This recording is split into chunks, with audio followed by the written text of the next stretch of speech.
સુરત ખાતે વીર નર્મદ યુનિવર્સિટીમાં ગેરરીતિ પકડાઈ હોવાનું સામે આવ્યું છે।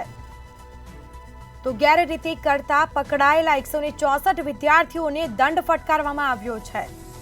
વિદ્યાર્થીઓને 2500 થી માંડીને 10,000 રૂપિયા સુધીનો દંડ ફટકારાયો છે। નવેમ્બર અને ઓક્ટોબરમાં પરીક્ષા યોજાઈ હતી અને જેમાં પરીક્ષામાં ગેરરીતિ ઝડપાઈ હતી। પરીક્ષાઓમાં સાહિત્ય લાવવા ગેજેટ લાવવાના કેસ નોંધાયા હતા।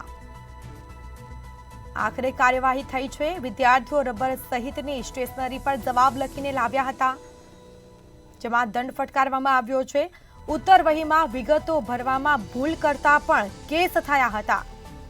વિદ્યાર્થીઓએ અજાણતા ભૂલ કરી હોવાનું કમિટી સમક્ષ કબૂલાત પણ કરી છે।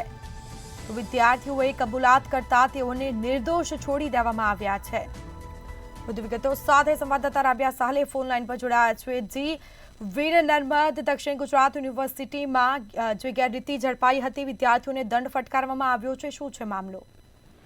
સુરતની વીર નર્મદ દક્ષિણ ગુજરાત યુનિવર્સિટીની અંદર જે તે વિષયોની ઉપર પરીક્ષાઓ યોજાઈ હતી। આ પરીક્ષાની અંદર ગેરરીતિ આચરનારાઓને દંડ કરવામાં છે। કુલ 164 જેટલા વિદ્યાર્થીઓને દંડ ફટકારવામાં છે। વિદ્યાર્થીઓને 2500 થી 10,000 સુધીનો દંડ ફટકારવામાં આવ્યો છે।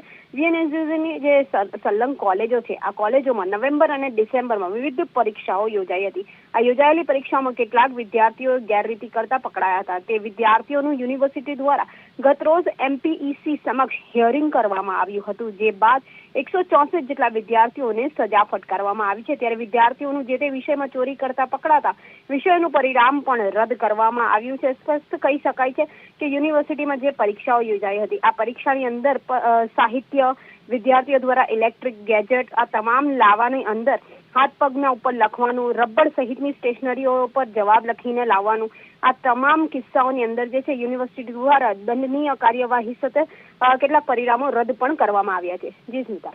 બિલકુલથી તમામ જાણકારી આપવા બદલ આપનો આભાર।